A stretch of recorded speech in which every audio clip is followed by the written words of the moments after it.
LA First United Methodist Church, Happy Pride. I greet you on behalf of Reconciling Ministries Network, our board, our staff, and all our reconciling churches, reconciling communities, and reconciling campus ministries around the world. I am Reverend Izzy Alvaran.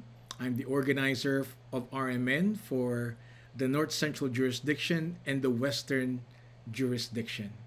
And on this Pride Sunday, I am very, very honored and privileged to join you to share the word.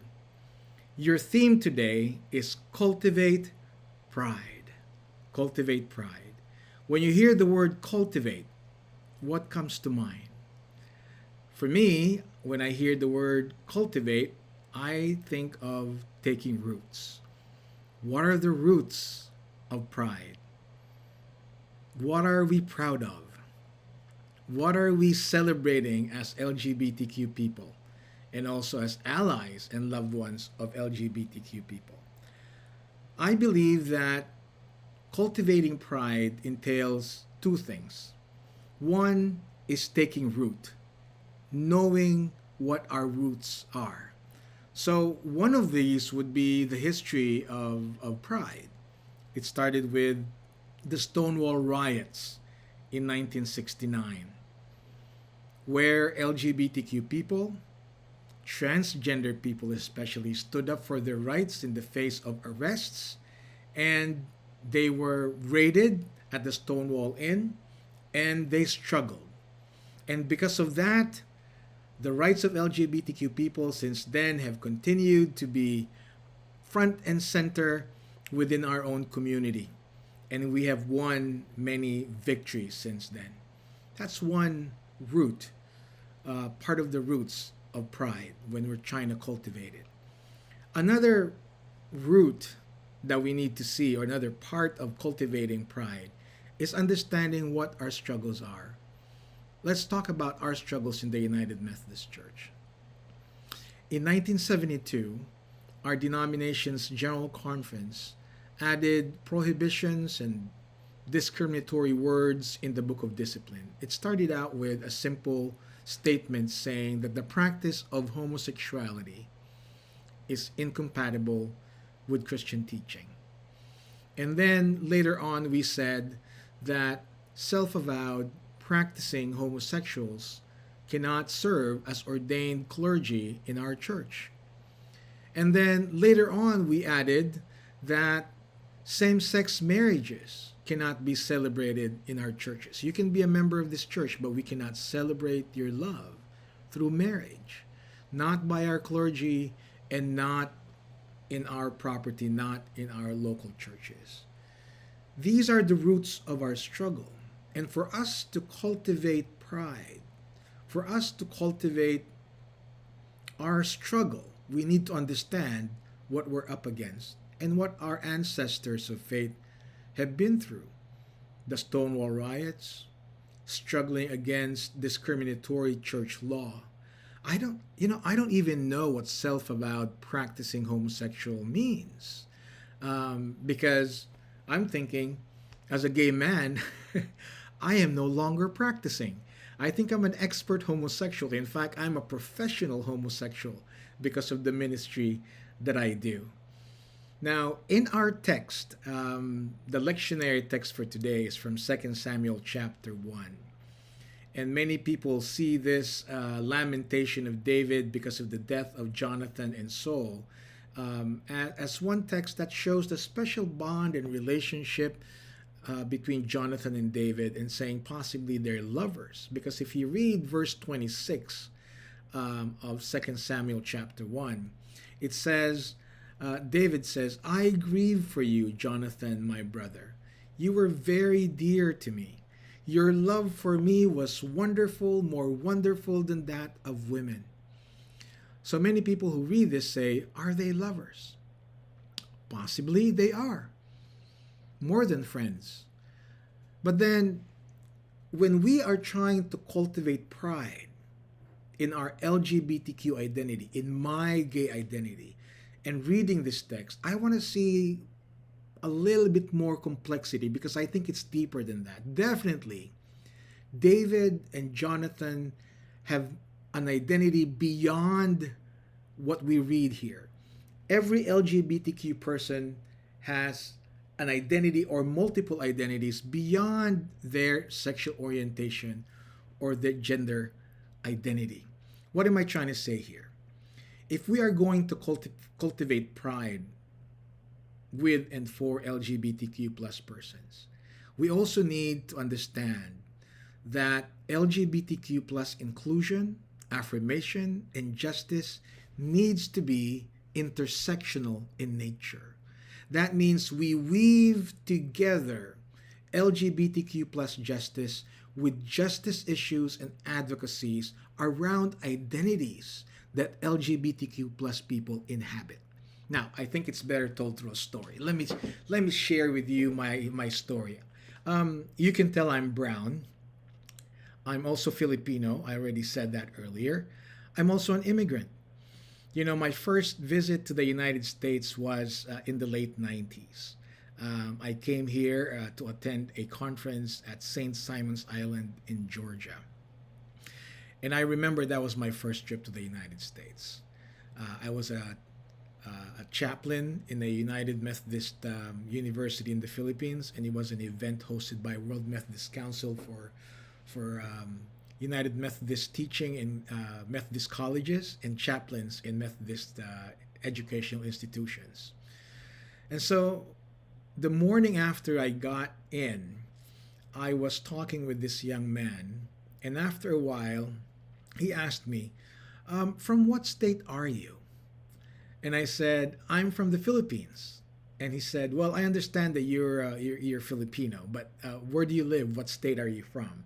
I said, "No, I'm from the Philippines." And he said, "Okay, well, did you study here in the United States?" I said, "No, this is actually my first time in the United States." And then he asked me this question. He said, "So where did you learn English?" And my first response was, "I grew up with Sesame Street. I grew up with Hollywood movies. I grew up watching superheroes like Spider Man, Batman, and of course my favorite, Wonder Woman," right? And that was my sort of funny answer. Then I got a little bit serious and I said, "You know, the Philippines was once a colony of the United States for 50 years." And he didn't understand that. That's not being taught in your history classes here in this country. And I said, "You know, my grandparents were fined for every native Tagalog word, that's our native language in the Philippines, that they spoke in school when they were in school.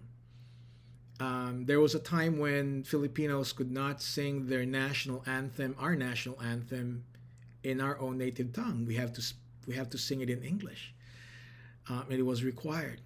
And so, yes, I learned English because we were a colonized country. Now, I'm an immigrant. English is not my first language. I'm also gay. And so it's very important for me to intersect my gay identity with the identities of immigrants, of people of color.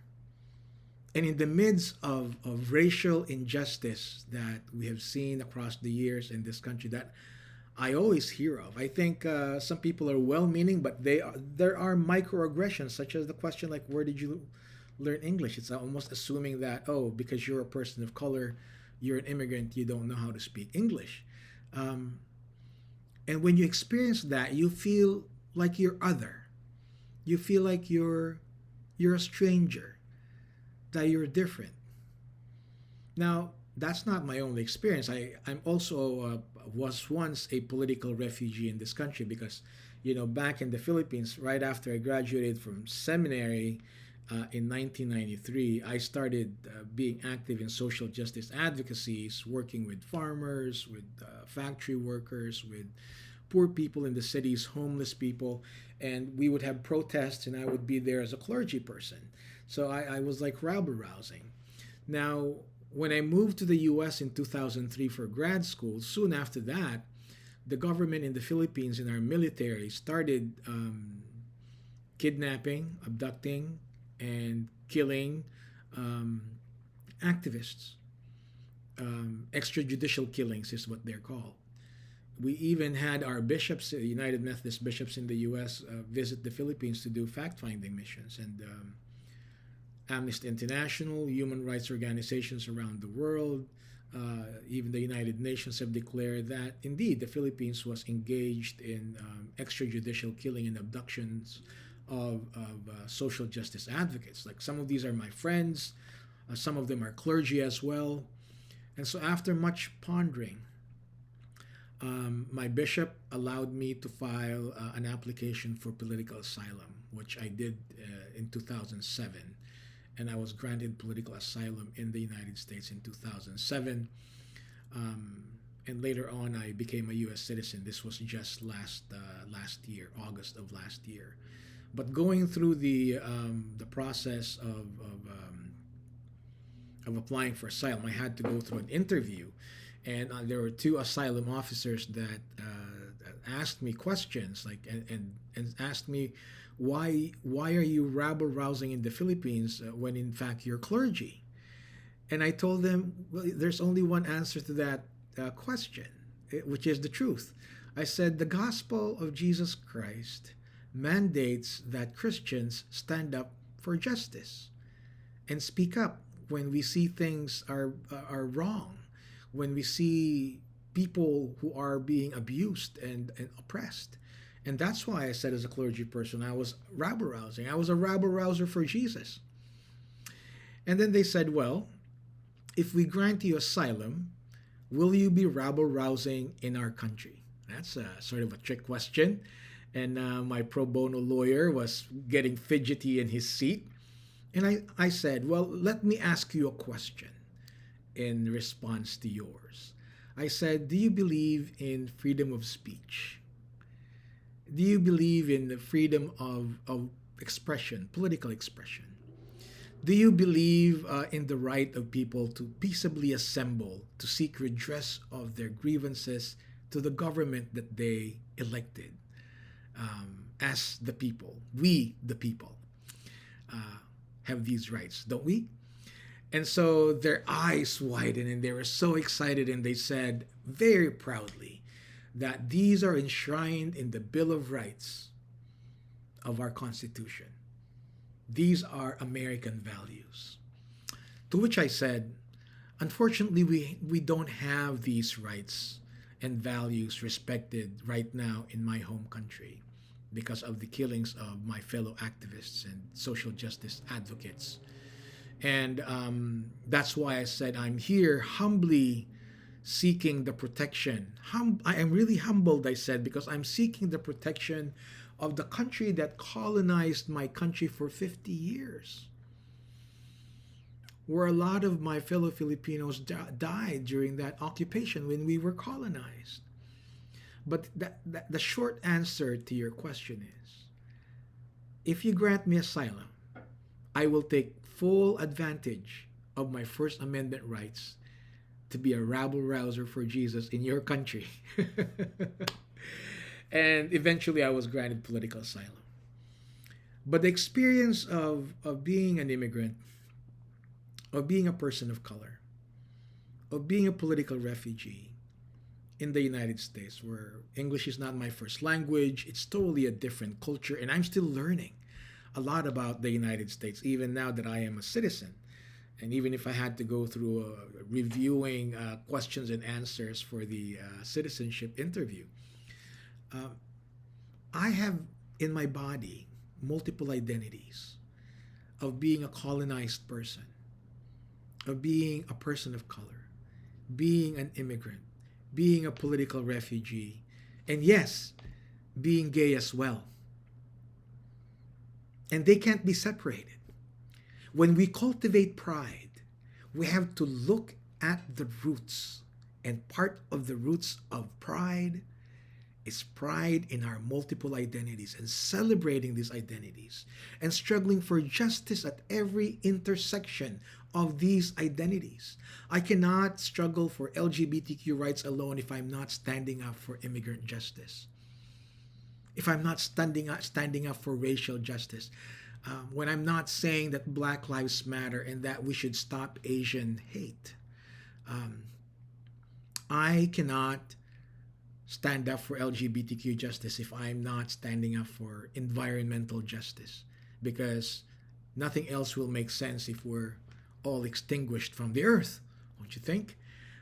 I cannot struggle for LGBTQ justice and affirmation if I'm not standing with and for women, for workers, for those struggling to have a home, affordable health care, because all of these things are also experienced by LGBTQ plus persons like me.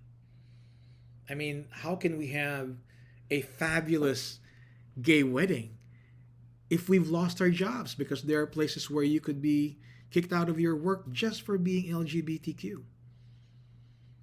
Or you could be kicked out of your house and evicted just for being LGBTQ. So, friends, cultivating pride entails understanding that our roots are really intertwined. Intertwined. We are intersectional in our approach for justice. That's very, very important. And when we look at that passage about Jonathan and David, you know, Jonathan was a prince. David later on was a king. They were engaged, I'm pretty sure, in many community events and activities, and they had identities that are unique to them, that need to be celebrated. The same is true with every LGBTQ person today.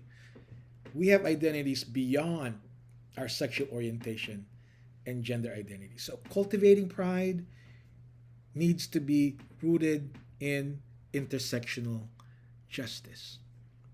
Now, in 1 Timothy chapter 1 verse 7, Paul told Timothy, "For God has not given us a spirit of fear, but of power and of love and of a sound mind." This admonition is also a message for us today. And this is the second thing.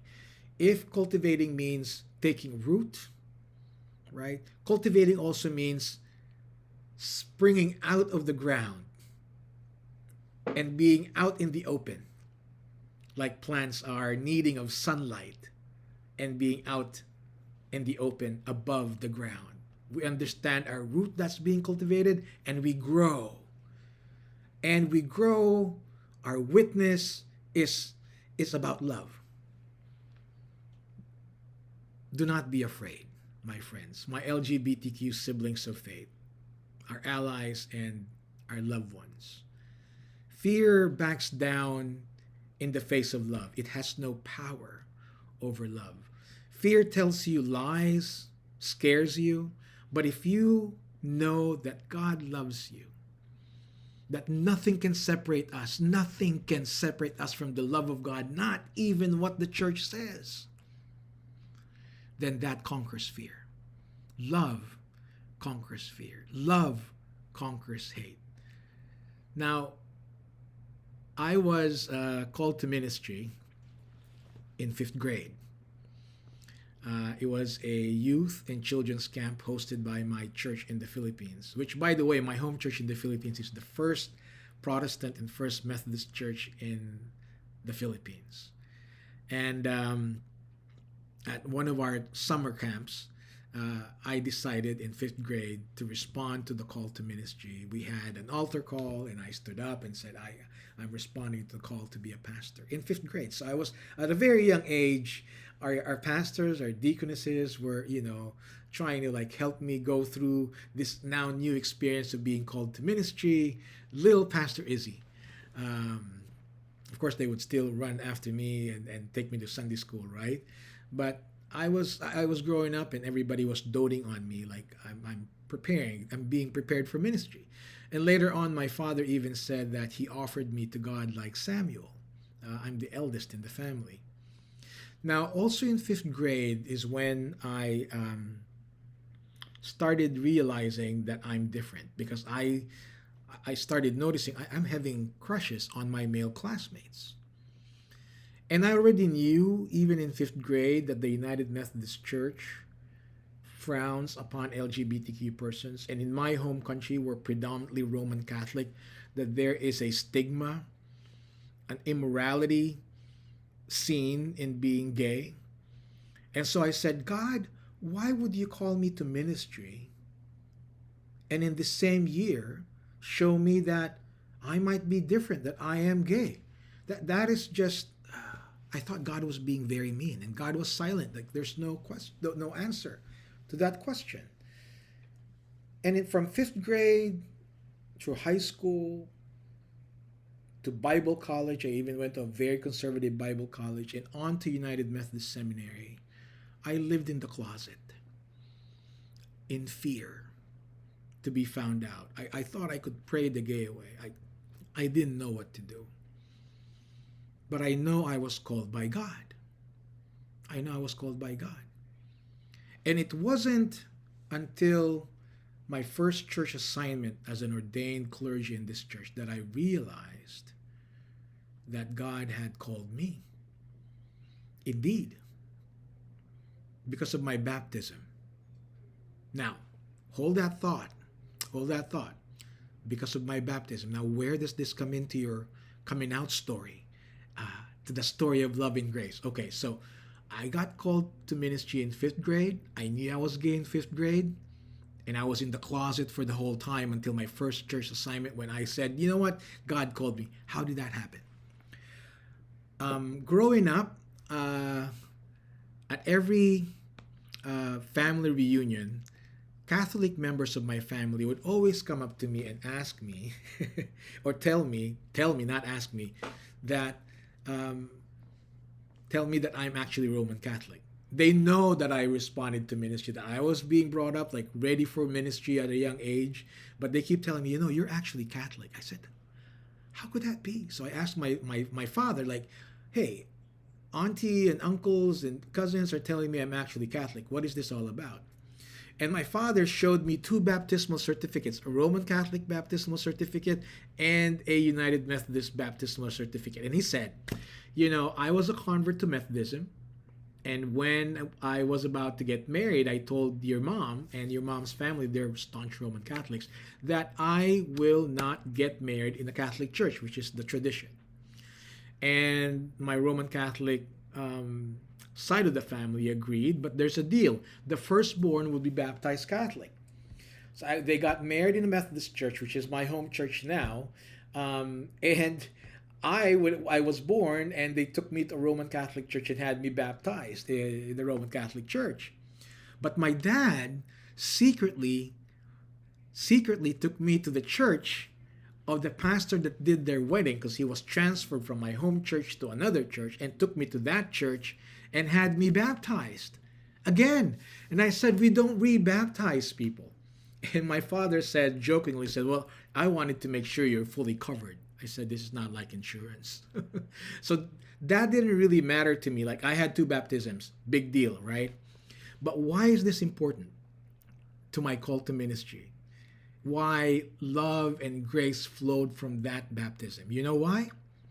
Because my first church assignment as an ordained clergy in the United Methodist Church, and it's not a coincidence, I believe, was in the very same church where I was baptized. Not even my home church. Not even my home church. And the first Sunday that I came to that church to preach as an ordained clergy in this church, I asked the church secretary, please find my baptismal certificate in your baptismal book, the entry where I was baptized. And I took that baptismal book to the pulpit and said and showed them, I was baptized in this church, in this very sanctuary. And as I said those words, I felt that God and I were starting to have a conversation. And God was telling me, you think I've been silent throughout all the years since I called you. But hey, I have walked with you full circle. I called you to ministry.